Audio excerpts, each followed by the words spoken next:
উপস্থাপককে আজকে জেলা পুলিশ কর্তৃক আয়োজিত এই চমৎকার এক মিলন মেলা আমরা সত্যি আমি জেলা প্রশাসনের পক্ষ থেকে প্রথমেই পুলিশ সুপার জনাব সুজিত কুমার চক্রবর্তী, যিনি সদ্য অতিরিক্ত ডিআইজি পদে পদোন্নতি প্রাপ্ত, তাকে আন্তরিকভাবে ধন্যবাদ জানাচ্ছি, অভিনন্দন জানাচ্ছি এত চমৎকার একটি আয়োজন করার জন্য।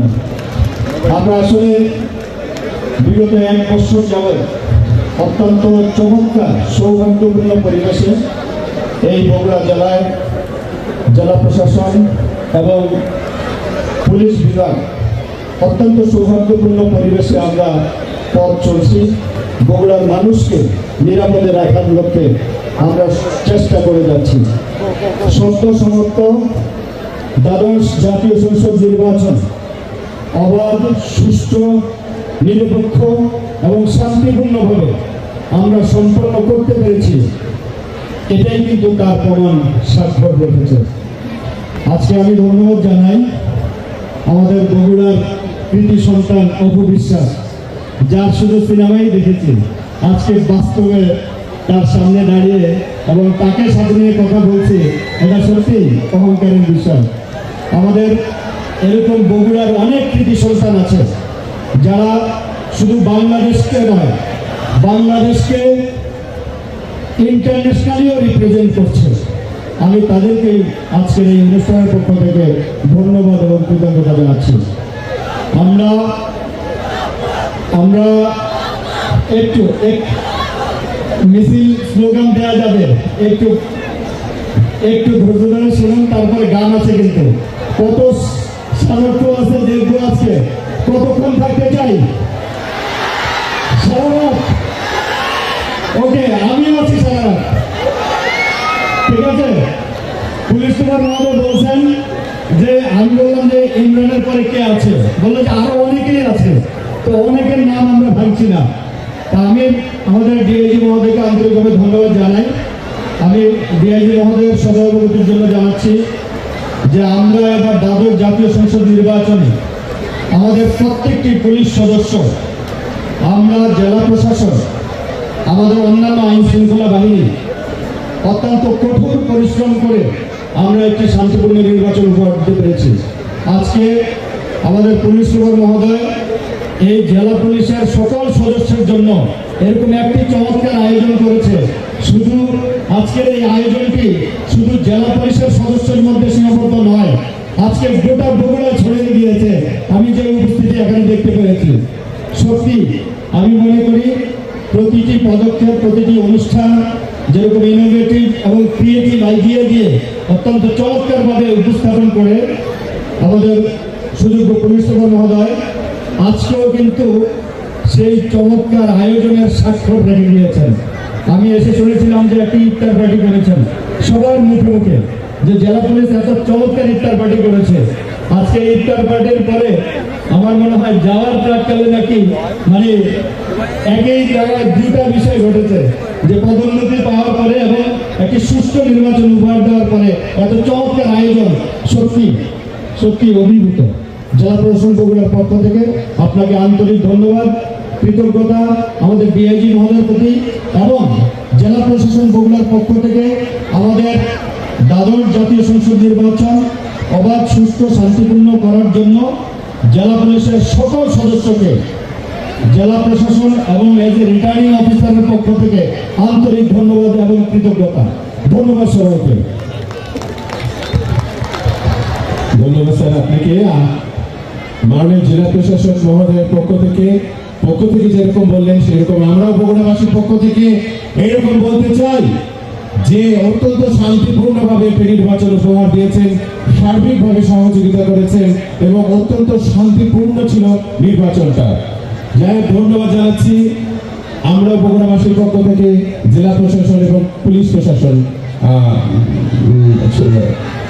জয় বাংলা। এই পর্যায়ে আজকের অনুষ্ঠানের সম্মানিত প্রধান অতিথি মহোদয়কে বগুড়া জেলা পুলিশ পক্ষ থেকে, জেলা পুলিশের পক্ষ থেকে একটি সম্মাননা স্মারক প্রদান করছেন আমাদের জেলার সুযোগ্য পুলিশ সুপার মহোদয়। এবং এ পর্যায়ে আজকের এই অনুষ্ঠানের সম্মানিত প্রধান অতিথি মহোদয়কে শুভেচ্ছা বক্তব্য প্রদান করবার জন্য বিনয় অনুরোধ করছি।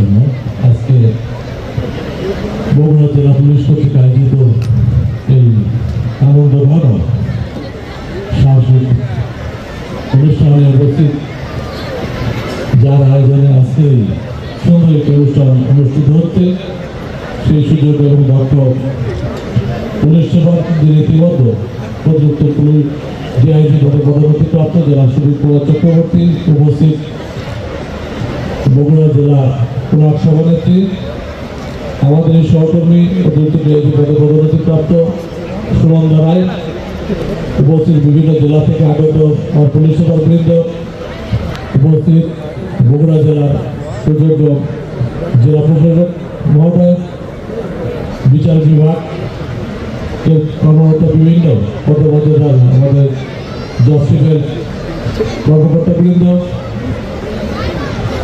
পুলিশের বিভিন্ন ইউনিটের এখানে কর্মরত আমাদের অন্যান্য অফিসারবৃন্দ এবং সরকারি দপ্তরের অন্যান্য কর্মকর্তাবৃন্দ, সাংবাদিক ভাইয়েরা, আমার প্রিয় ভাবিবৃন্দ এবং বিভিন্ন পদপদের অফিসারবৃন্দ এবং আমার প্রিয় ফোর্সবৃন্দ, আসসালামু আলাইকুম। এটা ভাষার মাস। আমি আমার বক্তব্যের শুরুতে ভাষার জন্য যারা জীবন দিয়েছেন সকল শহীদের আত্মার প্রতি মাগফিরাত কামনা করছি। আমি আমার বক্তব্যের শুরুতেই গভীর শ্রদ্ধার সাথে স্মরণ করতে চাই হাজার বছরের শ্রেষ্ঠ বাঙালি, বাংলার জাতির পিতা স্বাধীনতা মহান রাষ্ট্রপতি বঙ্গবন্ধু শেখ মুজিবকে। কারণ স্বাধীনতা কিন্তু একদিনে আসে না। ভাষা আন্দোলন থেকে শুরু করে 1971-এর মহান মুক্তিযুদ্ধ ধারাবাহিক একটা ইতিহাসের অধ্যায় এবং এই মহান ভাষা আন্দোলনে জাতির পিতা বঙ্গবন্ধুর সক্রিয় অংশগ্রহণ এবং দিক নির্দেশনা থেকে শুরু করে জাতিকে ধীরে ধীরে প্রস্তুত করে 1971 সালের মহান মুক্তিযুদ্ধের জন্য প্রস্তুত করেছিলেন জাতির পিতা বঙ্গবন্ধু। এবং আমরা আমাদেরকে বলে থাকি জন্মযোদ্ধা পুলিশ। পুলিশ জন্মযোদ্ধা এই কারণে হয়, জাতির পিতা বঙ্গবন্ধু শেখ মুজিবের ঐতিহাসিক 7 মাসের ভাষণের পরে পাক হানাদার বাহিনী বুঝেছিল যে পূর্ব পাকিস্তানের পুলিশ বাহিনী জাতির পিতা বঙ্গবন্ধু শেখ মুজিবের ঐতিহাসিক 7 মাসের ভাষণে সম্পূর্ণভাবে ভাষণের কারণে বাংলাদেশ পুলিশ দেশমাতৃকার আহ্বানে সাড়া দিয়ে যুদ্ধের জন্য প্রস্তুত হয়েছে। যার কারণে 1971 সালের 25শে মার্চের কালো রাত্রিতে সর্বপ্রথম রাজারবাগ আক্রমণ করেছিল পাক হানাদার বাহিনী এবং সর্বপ্রথম বাংলাদেশ স্বাধীনতা যুদ্ধের প্রথম বুলেটটি রাজারবাগ থেকে আমার পুলিশ সদস্যরা নিক্ষেপ করেছিল এবং সর্বপ্রথম বাংলাদেশ পুলিশের রক্তে রঞ্জিত হয়েছিল বাংলাদেশের ইতিহাসের প্রথমে যে প্রতিরোধ যুদ্ধ, সেই প্রতিরোধ যুদ্ধে প্রথম কিন্তু বাংলাদেশ পুলিশ রক্ত দিয়েছিল। এবং আপনারা জানেন যে বাংলাদেশের যত বাহিনী ছিল সবচেয়ে বেশি সংখ্যক রক্ত দিয়েছে বাংলাদেশ পুলিশ বাহিনীর সদস্যরা। 12.5 শতাধিক পুলিশ সদস্য 1971 সালে মহান মুক্তিযুদ্ধে স্বাধীনতা যুদ্ধে অংশগ্রহণ করেছিল এবং শাহাদাত বরণ করেছিল 12.5 শতাধিক। এবং তৎকালীন রাজশাহী রেঞ্জের ডিআইজি শহীদ মামুন মাহমুদ পাক হানাদার বাহিনীর বিরুদ্ধে যুদ্ধ করে শহীদ হয়েছেন। রাজশাহীর পুলিশ সুপার তৎকালীন পুলিশ সুপার আব্দুল মজিদে এই মহান স্বাধীনতা যুদ্ধে অংশগ্রহণ করে শহীদ হয়েছিলেন। এই অসংখ্য পুলিশ মুক্তিযোদ্ধা বাংলাদেশে সবচেয়ে অংশগ্রহণ করেছে এবং দেশের জন্য জীবন দিয়েছে। এই কথা বলার উদ্দেশ্য হচ্ছে বাংলাদেশ স্বাধীনতার প্রাককালে যত আন্দোলন সংগ্রাম হয়েছে এবং বাংলাদেশ সৃষ্টির পরে যত আন্দোলন সংগ্রাম হয়েছে, বাংলাদেশ পুলিশ কিন্তু সবসময় জনগণের সাথে ছিল। জনগণের যেহেতু আমাদের একটাই লক্ষ্য এবং উদ্দেশ্য জনগণের জীবন এবং সম্পদ রক্ষা করা, এটা নিয়ে সবসময় কিন্তু বাংলাদেশ পুলিশ জনগণের সাথে ছিল, জনগণের সকল আন্দোলন সংগ্রামে কিন্তু বাংলাদেশ পুলিশের একটি যে সক্রিয় যে ভূমিকা, সেটা কিন্তু যথাযথভাবে আইনসঙ্গতভাবে বাংলাদেশ পুলিশ সদস্য প্রতিটি বাংলাদেশ পুলিশ বাহিনীর প্রতিটি সদস্য তার পেশাদারিত্বের সাথে সে দায়িত্ব পালন করেছে। আপনারা দেখেছেন যে বিগত 6 মাস যাবৎ বাংলাদেশ পুলিশের প্রতিটি সদস্য সারা বাংলাদেশে জ্বালাপোড়া, ভাঙচুর, হরতাল, অবরোধ, নির্বাচন ঠেকানো থেকে শুরু করে সকল রাষ্ট্রদ্রোহী এবং সব দেশ বিরোধী ষড়যন্ত্রে তারা লিপ্ত ছিল, তাদের যে অপকর্ম সেগুলো ঠেকানোর জন্য বাংলাদেশ পুলিশের প্রতিটি সদস্য দিন রাত 24 ঘন্টা আমরা কাজ করেছি। এবং আমাদের আমরা প্রমাণ দেওয়া ছিল প্রত্যেকেই কিন্তু দেশের কথা চিন্তা করে জনগণের জীবন এবং সম্পদ রক্ষার জন্য আমরা সকলে কিন্তু কাঁধে কাঁধ মিলিয়ে আমরা কাজ করেছি। এবং আমাদের লক্ষ্য উদ্দেশ্য ছিল যে এই আগামী যে নির্বাচন, দ্বাদশ সংসদ জাতীয় সংসদ নির্বাচন সুষ্ঠুভাবে সম্পন্ন হওয়ার পরে আমরা এরূপ একটি গেট টুগেদার করব এবং সেটা যে এরূপভাবে মিলন মেলায় পরিণত করবে বগুড়া জেলা পুলিশের প্রতিটি সদস্য। আপনাদের কমান্ডার পুলিশ সুপারের দায়িত্বে থাকা অতিরিক্ত ডিআইজি রাষ্ট্রপতি কুমার চক্রবর্তী ম্যানেজমেন্ট ক্যাপাসিটি, এটা আগে আমরা জেনেছি, কারণ আমরা একসাথে এর আগে ডিএমপিতে চাকরি করেছি।